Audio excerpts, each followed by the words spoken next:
Hello everybody, मैं Devesh Shri Ram coaching classes एक बार फिर आप लोगों का वेलकम करने आ गया और इस बार लेकर के आया हूं मैं हरित क्रांति जैसे यूनिक चैप्टर। हरित क्रांति ऐसा चैप्टर है, यहाँ से एक न एक प्रश्न बिल्कुल देखने को मिलता है, चाहे सीजी पीएससी ले लो या फिर सीजी व्यापम ले लो, चाहे एसएससी ले लो, चाहे एनटीपीसी ले लो, रेलवे ले लो, कहीं भी कुछ भी एग्जाम होता है तो उसमें हरित क्रांति का एक न एक प्रश्न बिल्कुल देखने को मिलेगा, है ना। तो याद रखेंगे हरित क्रांति जो है इसके बारे में हम लोग तो ऐसा बात करेंगे। सबसे पहले जानेंगे हरित क्रांति शुरुआत कब हुआ, कैसे हुआ, हरित क्रांति क्या है और किस फसल, कौन से फसल में इसका प्रभाव सबसे ज़्यादा पड़ा, है ना। तो चलो सबसे पहले समझने का प्रयास करेंगे। हरित क्रांति जो है कृषि क्षेत्र में परंपरागत तकनीकों तथा खेती की विधियों को आधुनिक विधियों द्वारा परिवर्तन करना, है ना। एक बार और समझने का प्रयास करेंगे हरित क्रांति है क्या। तो कृषि क्षेत्र में परंपरागत तकनीकों, ठीक है, कृषि क्षेत्र में जो परंपरागत तरीका होता है और तथा खेती की विधियों को आधुनिक विधियों द्वारा परिवर्तन करना, जो परंपरागत तरीका है तकनीकों का कृषि करने का, उस विधि को आधुनिक विधियों द्वारा परिवर्तन करना ही हरित क्रांति का उद्देश्य है, ऐसा समझ लेंगे, ठीक है। बात करेंगे उद्देश्य अगर पूछा जाए तो खाद्यान्न उत्पादन में वृद्धि तो हो ही गया। हरित क्रांति का उद्देश्य क्या है? खाद्यान्न उत्पादन में वृद्धि। लेकिन हरित क्रांति है क्या? तो कृषि क्षेत्र में परंपरागत तकनीकों का आधुनिक विधियों द्वारा परिवर्तन करना हरित क्रांति है, ठीक है, समझ में आया। फिर अगला बात करेंगे विलियम गेड।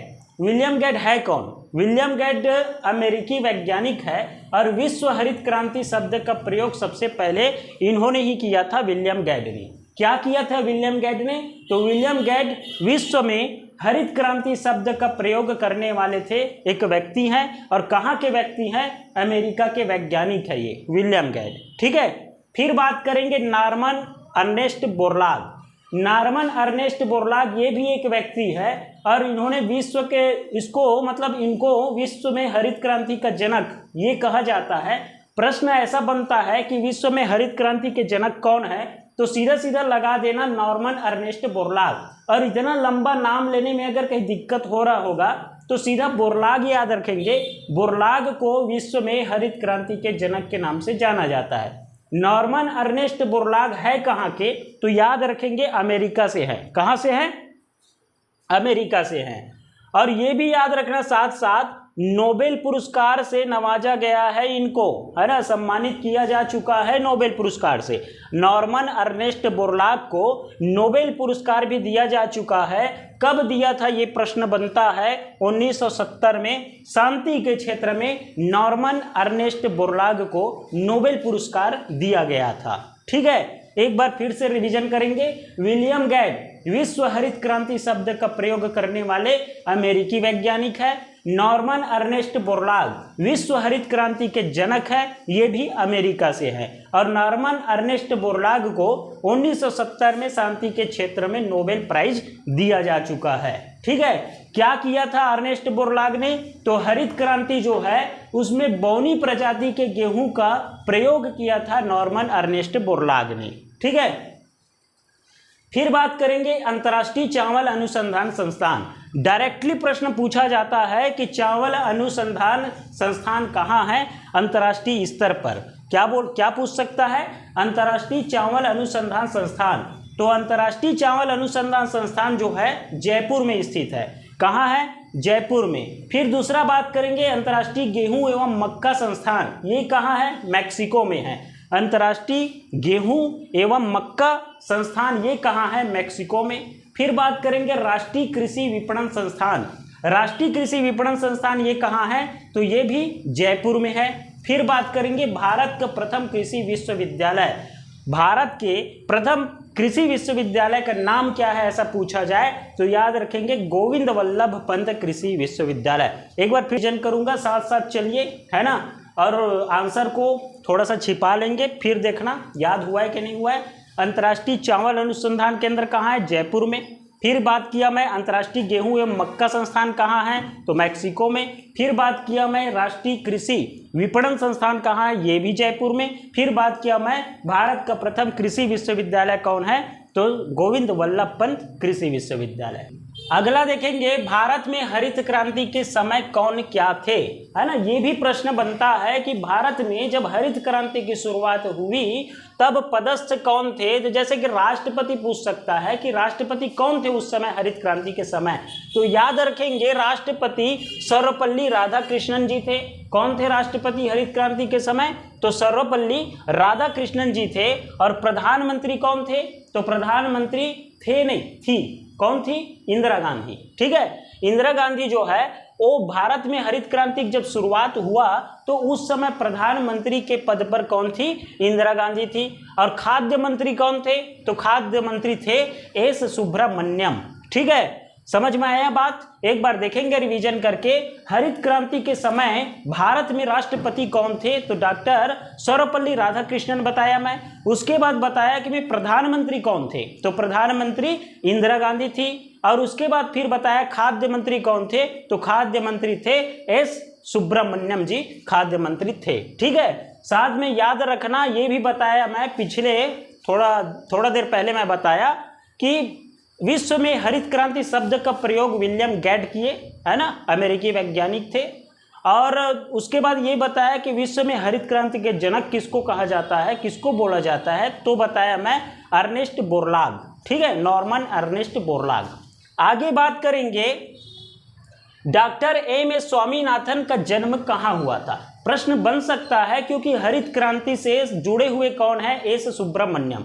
और एस सुब्रमण्यम को ऐसा पूछा जा सकता है कि ये कहाँ से है, कहाँ से बिलोंग करते हैं, तो सीधा सीधा लगाना तमिलनाडु से।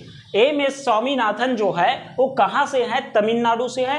भारतीय कृषि अनुसंधान परिषद, इसके बारे में थोड़ा सा जानने का प्रयास करेंगे।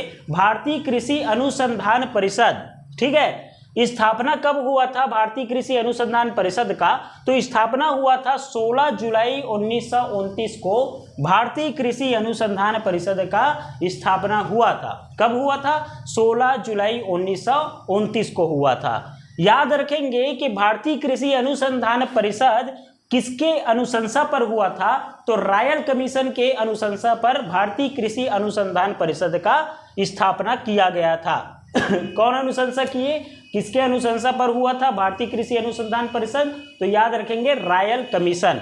रॉयल कमीशन के अनुशंसा पर भारतीय कृषि अनुसंधान परिषद का स्थापना हुआ था।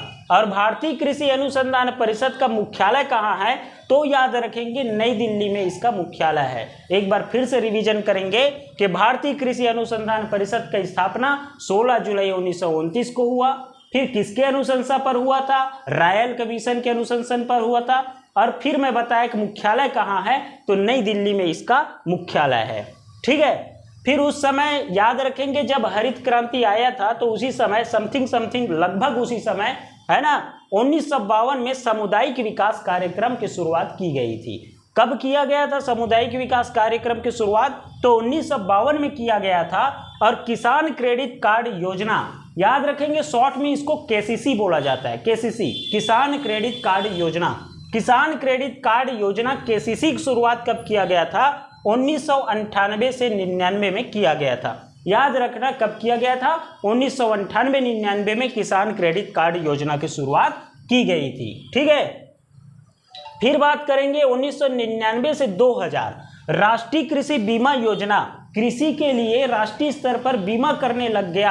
अर्थात राष्ट्रीय कृषि बीमा योजना की शुरुआत कब किया गया, तो 1999 से 2000, सीधा सीधा बोलेंगे 1999-2000 में किसका शुरुआत किया गया था, राष्ट्रीय कृषि बीमा योजना का शुरुआत किया गया था। फिर बात करेंगे राष्ट्रीय किसान आयोग। राष्ट्रीय किसान आयोग की स्थापना कब किया गया था, गठन कब किया गया था, तो 2004 में राष्ट्रीय किसान आयोग का गठन किया गया था। और मोस्ट इंपॉर्टेंट क्वेश्चन बन सकता है कि राष्ट्रीय किसान आयोग का गठन 2000 में किया था, परंतु, है ना, प्रथम अध्यक्ष कौन थे, तो एम एस स्वामीनाथन इसके प्रथम अध्यक्ष थे। ठीक है, अब उसके बाद ये देख लेंगे कि हरित क्रांति, एक बार फिर से रिवीजन कर लेंगे कि मैं क्या बताया हूँ। वीडियो को पूरा देखेंगे तब समझ में आएगा। और नोट्स बनाइए, इसका नोट डाउन करते रहिए, है ना। अब कभी ऐसा हो जाएगा कि पूरा समाप्त हो जाएगा चैप्टर, इसका आजीविका चैप्टर है, इसका आजीविका विषय है, सब्जेक्ट। और इसमें ये हरित क्रांति, श्वेत क्रांति, प्रधानमंत्री आवास, ये सब के बारे में दिया है। मैं एक एक करके पढ़ाते जा रहा हूँ, नोट डाउन करिए, ठीक है। और वीडियो तो वैसे आप लोगों के पास पहुँच ही गया है और उम्मीद है एक ही बार में समझ में आया होगा। अगर कहीं समझ में नहीं आया होगा तो वीडियो को बार बार वॉच करिए, ठीक है। और ध्यान रखना, मेरे चैनल को सब्सक्राइब करिए, कमेंट करिए, लाइक करिए, ताकि मुझे भी थोड़ा सा, मैं भी प्रेरित हो जाऊं, प्रभाव पड़े मुझे भी, और मैं अच्छे से अच्छा वीडियो आप लोगों के लिए बनाते जाऊं, ठीक है। चलो ठीक है, थैंक यू, जय हिंद।